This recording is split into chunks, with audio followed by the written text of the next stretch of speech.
Welcome to the show. I'm Danella. Here's what's happening now. We're going to start today's show with a post I saw on Instagram that I think speaks to the energy of the world that we're in right now. On Instagram, shout out Will Sims. Here's the post. Some are posting on social media. Some are protesting in the streets. Some are donating silently. Some are educating themselves.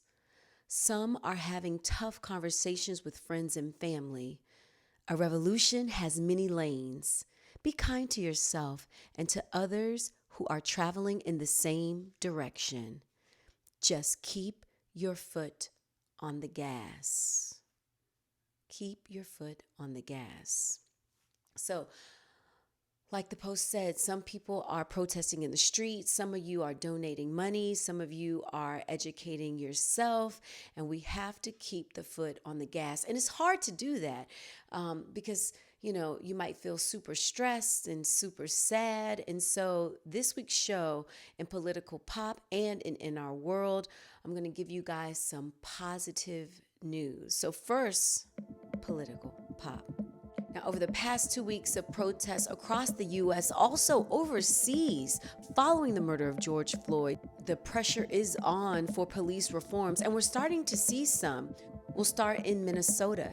The governor, Tim Walz, endorsed several proposed police reforms, including the ban of restraints and chokeholds. Los Angeles, also the Phoenix Police Department, both agreeing to ban the sleeper chokehold.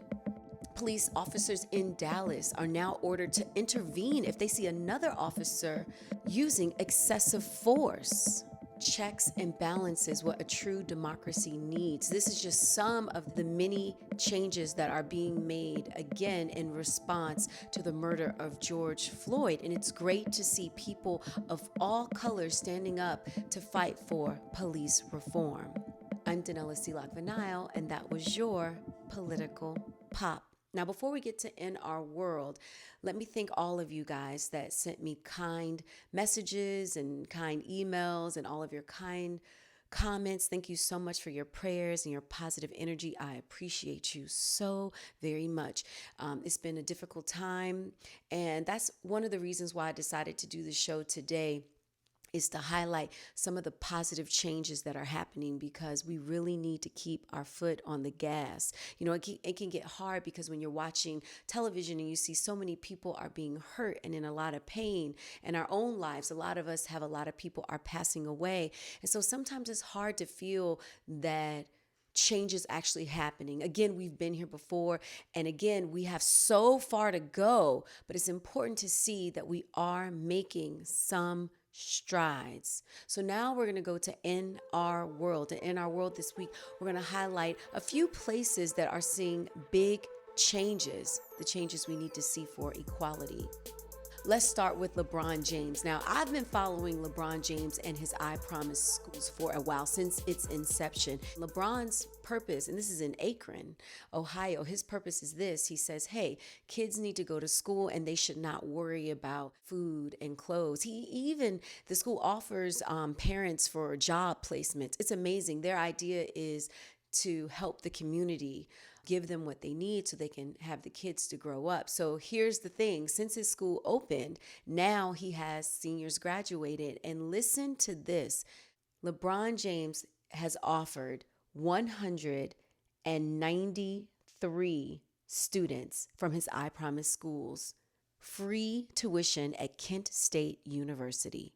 And now we're talking for 4 years, also including 1 year of board. Now, those of us that have paid for college, still paying, super expensive. And so it's amazing that LeBron is offering kids to go to school for free and then to give them 1 year for, your dorm life. And that way, all the students, they have to only worry about pay for their dorm for the next 3 years. It's amazing. And to send kids to Kent State University. So way to be the change. Way to be the change. I just need to highlight that because, like I said, I was following the I Promise schools back in the day, and I'm thinking to myself, okay, it's so great they have this support in high school. Well, what's going to happen when they go to college. And it's amazing to see that LeBron is still helping them. Now let's head to Pennsylvania. This one, you may have heard this already. I don't know if you have. I hadn't heard it and thought it was great to mention it here on this platform.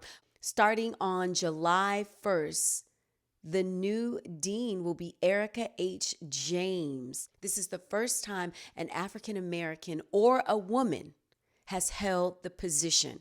This is major. Keeping your foot on the gas, we'll head to NASCAR. Also, big news this week is that NASCAR has banned the Confederate flag from events. This came 2 days after Bubba Wallace. Now, he's the only full-time African-American driver in NASCAR's Cup Series. Well, he was on CNN and saying that, quote, no one should feel uncomfortable when they come to a NASCAR race. It starts with Confederate flags. Adding, get them out of here. Well, NASCAR agreed. And now take a look. Not only has Bubba Wallace got the Confederate flags down, but also look at what he dressed up for his car. Could you imagine?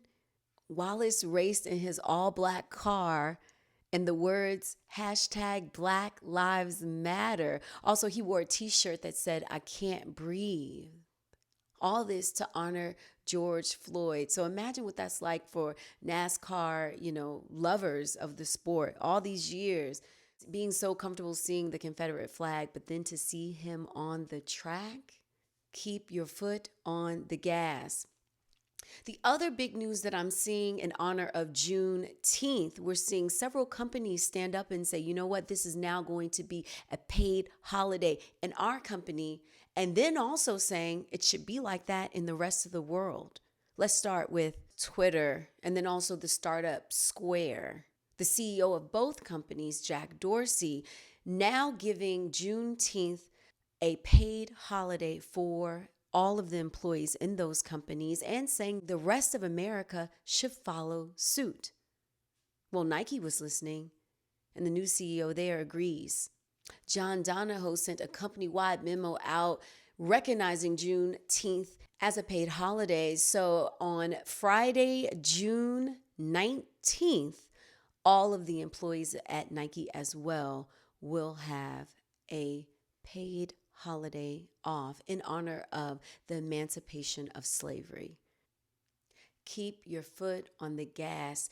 Every step forward is a step we should appreciate and acknowledge because more people can start to stand up to change the world that we live in. Keep your foot on the gas. Now, as you all know, it's been a difficult time, still processing the loss of my bio dad, just life and other members passing away.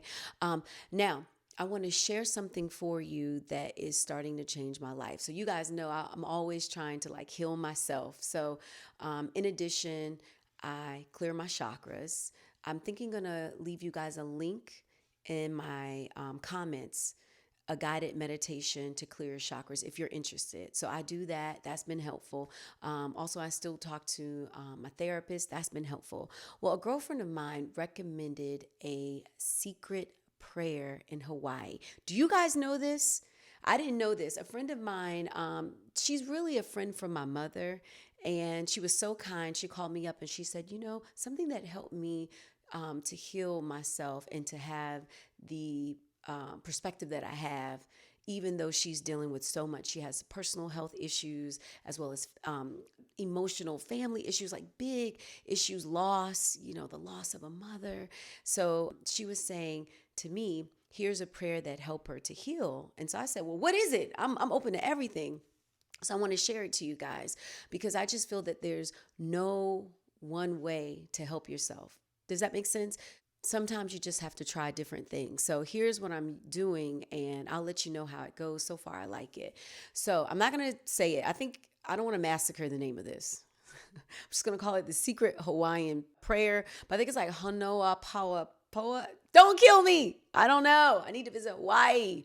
I haven't gone yet. But apparently this prayer is a prayer that you would use if you want to heal a relationship that's been torn. It can be a romantic relationship. It can be a friendship, any kind of partnership. coworker, anything, you have any kind of unresolved emotion, you can apply this prayer. And I want to share it with you because it's super easy, and I'm just really feeling a lot of peace by focusing on it. Trust me, when she told me about it, I used it on several people already. And I'm like, wow, this thing is amazing. So here are the words. I'm sorry. Please forgive me. Thank you. I love you. So you start with I'm sorry, and that's acknowledging your role as a creator on the planet Earth. Even if you didn't mean to hurt somebody, apologizing is acknowledging your power, your role in that torn relationship. So I'm sorry. Please forgive me. Because even if you didn't intend it, don't you want to be forgiven? Breaking that bond of harsh negative energy toward you, right? Thank you is acknowledging that the universe has already brought you this healing in this relationship. Again, giving you power once again. And finally, I love you. To say I love you. Now, let me tell you, I've used this on some tough situations, right? But to say I love you, even if you may not like what the person does or has done, you could look at it from this perspective. Is every living being on earth to still be able to move around in some way may have a teeny tiny speck of God's light in them. And so that's the love that you can acknowledge that you have for someone, right? You can say, I love the higher power in you. If you get hard to that, I love you. Or really genuinely, I love you. The other important thing about saying the words I love you is love is the strongest power on earth with the strongest healing abilities. And you saying that and calling that is also giving more power to this healing that you are seeking in this torn relationship. So again, let's do it together. It is, I'm sorry. Please forgive me. Thank you. I love you. So for those of you in some tough relationships, please try it out. I'd love to see what you think about it, how it's going for you. Again, don't just say the words, and don't think you could just say it one time. You may say it multiple times, but really focus and meditating on each of the words and what it means to ultimately bring healing to this torn relationship, and just seeing how it then moves in your life, that energy. Because when it's a tattered relationship, it could just feel stagnant and weigh on you and just so heavy. And I can say ever since I used the prayer, I feel so much lighter. So yeah, there's a lot of ways you can heal yourself, and especially in this time that we're living, we need all the positive energy to just help us. So I hope that in this show, I hope to give you some inspiration. Again, I just want to thank you so much for joining me. Thank you so much for all of your kind thoughts and positive energy and prayers, because I feel it. When you saw me last, I have to say, honestly, last week was my hardest show. I couldn't even watch it. You guys know I normally love to have edits of video and pictures, and I just could not, it was just difficult for me to be that open, but then also to watch that again. I was like, it is what it is. And so I really appreciate those of you that left comments and messages, because it really, really helped, because a lot of times we can feel alone and isolated when we're going through rough times, but we're not. And it's beautiful to see that we're not. And I really appreciate you for showing me that I am not alone. Thank you. We're still in our quarantine series. The last message I want to get out to you before I leave is this. While you have your foot on the gas, remember we are in a pandemic. Remember that a lot of the truth of coronavirus is not getting out to us. I know a lot of people want to say this conspiracy theory. Well, a lot of people are getting sick. Unfortunately, a lot of people are still dying. So we must protect ourselves. If you are out on the front lines, please, I know it's hard to social distance when you're in a crowd and you're taking a risk for the masses.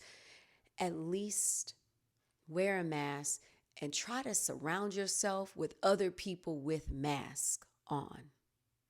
Okay? When you see other people wearing a mask, that's where you stand in the group. Because at least, worst case scenario, if they have coronavirus, that mask is keeping those droplets with them. It's helping them to keep it in. I know it's not 100%, but it's better than nothing. Don't touch your face, your eyes, wash your hands, those kind of things. We have to remain vigilant. I'm going to keep an eye out. I think in the next 2 weeks, they're going to release the numbers of cases as well as deaths, and that'll be since the protest. Because, it has like an incubation period. And so they're estimating within about 2 weeks, we'll get accurate numbers, more accurate numbers, or start to see the accurate numbers of the effects of the protests that are happening worldwide. So big changes in our world. And it's great to also see that we're making positive steps. We just want to keep going in that direction. Thank you so much for joining the show. Remember, you can email me at danella@danellanow.com and on all social platforms at Danella Now.